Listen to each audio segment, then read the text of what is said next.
गई थी, घर वाले कुछ समझाएं तो उनसे रूठ गई थी। अब भैया ये तो सबने सुना है, ये इश्क नहीं है आसान, बस इतना समझ लीजिए, एक आग का दरिया है और डूब कर जाना। आईआईटी की प्रिपरेशन कभी मैं भी कर रही थी, लेकिन फोकस आईआईटी पे होता तो आज आईआईटी होती। फोकस तो हमारा प्यार पे था। तो कहानी कुछ साल पुरानी है, दास्तां में हमारी अल्हड़ जवानी है।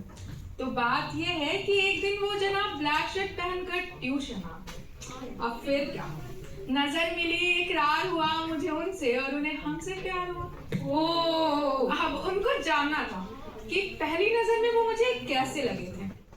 मैंने भी कह दिया, सुनहरी शाम में पहली दफा तुमसे मुलाकात हुई, आंखों ही आंखों में तुमसे बात हुई, ताउम्र तुम्हारे साथ बिताने का हमने सपना सजा दिया।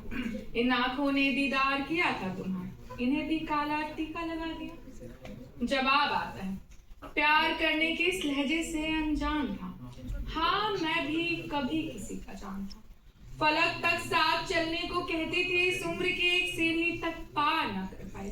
जब गैर ने उसे छूना चाहा, वो उसे भी इनकार ना कर पाई। इनका तो दिल टूटा हुआ है, लेकिन मैं भी कुछ कम थोड़ी हूँ। मैंने भी बोल दिया, हाँ, इस प्यार के शहर में थोड़ी कच्ची हूँ, थोड़ी अल्हड़ हूँ, नादान हूँ, लेकिन बातों की पक्की हूँ। अगर प्यार की हूँ तो ताउम्र भी हाथ थाम लूंगी, अपनी आखिरी सांसों तक बस तुम्हारा नाम लूंगी। तो बातों का सिलसिला यूं ही चलता जा रहा था। लेकिन मुबारक हो, आप तो इंडिया में पैदा हुए हो।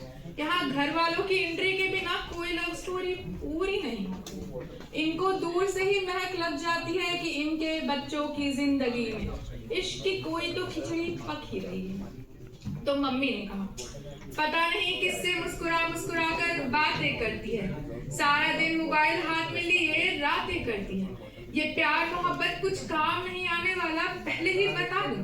ये लड़की पागल हो चुकी है, इसे जरा एक थप्पड़ तो लगा दूं। ऐसे में कच्ची उम्र में पक्की मोहब्बत की तलाश में अक्सर मुसाफिर एक काम करते हैं। मैंने भी वही किया। उसको बोला कि तुम अब मैसेज मत करना, मम्मी को शक हो गया है, भरोसा रखो मेरे प्यार पे, सिर्फ तुम्हारा हक हो गया।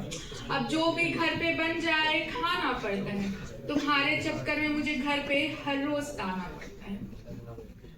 लेकिन वो कहते हैं ना, हर किसी को नहीं मिलता यहाँ प्यार जिंदगी में, खुश नसीब है वो जिसको मिली है ये बहार जिंदगी। तो मुझे इतनी आसानी से कैसे मिलता? तो अब हम दोनों का कॉलेज अलग शहर में हो गया।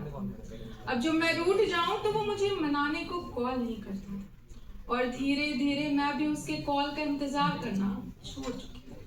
फिर एक दिन उसका कॉल आता है।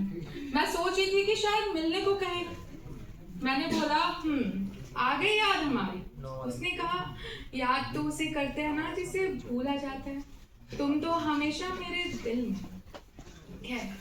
खैर एक बात करनी थी। वो क्या है ना कि घर वालों को हम दोनों के बारे में पता चल गया,